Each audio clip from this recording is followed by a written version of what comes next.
back this week to continue our conversation on conflict management. And if you were here last week, I promise that we will get into the field of emotional intelligence as being the body of knowledge that we are going to explore to share principles and toolkits that will help you in managing your manager. T-Mark is still my name. This is Delight Channel. Welcome to this week's video. Now, emotional intelligence. Many people think that life is all about IQ, intelligence quotient. Unfortunately, when it comes to intelligence quotient, there's very little you can do about it because a lot of it is hereditary, is inherited. So, if your parents had a certain score of IQ, you are not likely going to go significantly higher than that because it's genetical. But good news is that most of the successful people, the measure has not been so much about their intelligence quotient, but more about their emotional quotient. And when you think about it, it's not hard to figure. Nobody can survive alone in the world. You need people, you need others. Your ability to relate with them profitably and in a mutually rewarding manner is critical and essential to how much success you can achieve in life. Therefore, the concept we're exploring today goes far beyond just the employment track. It's a must for you to follow this series. If you don't follow anything else, follow this series, let it land, pick up the tools, run with them, and you will be benefited by them. However, this conversation is in the context of conflict management. You regularly find me going back and trying to connect the dots so that it makes sense, particularly for you in the employment track.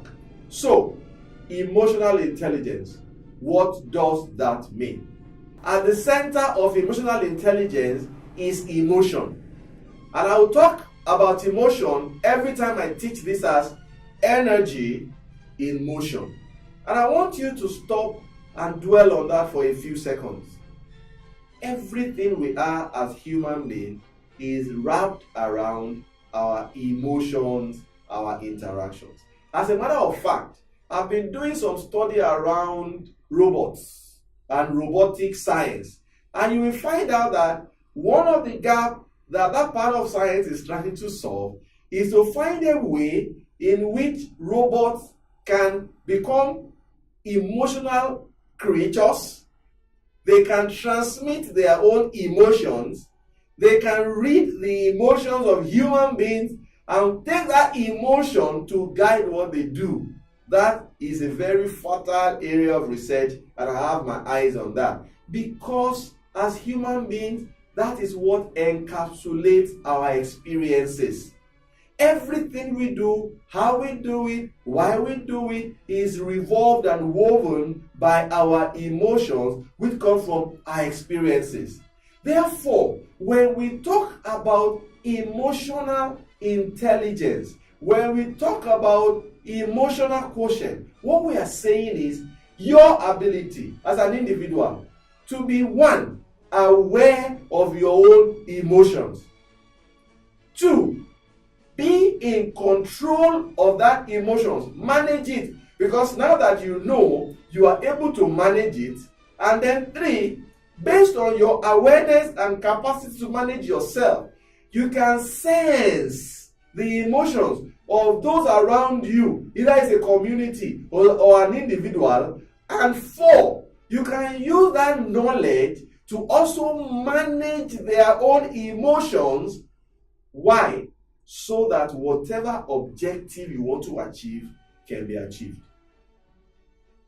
You need to take that in clearly. There are four elements to emotional intelligence. One is self-awareness. Second is self-management. Third is social awareness. And fourth is social management.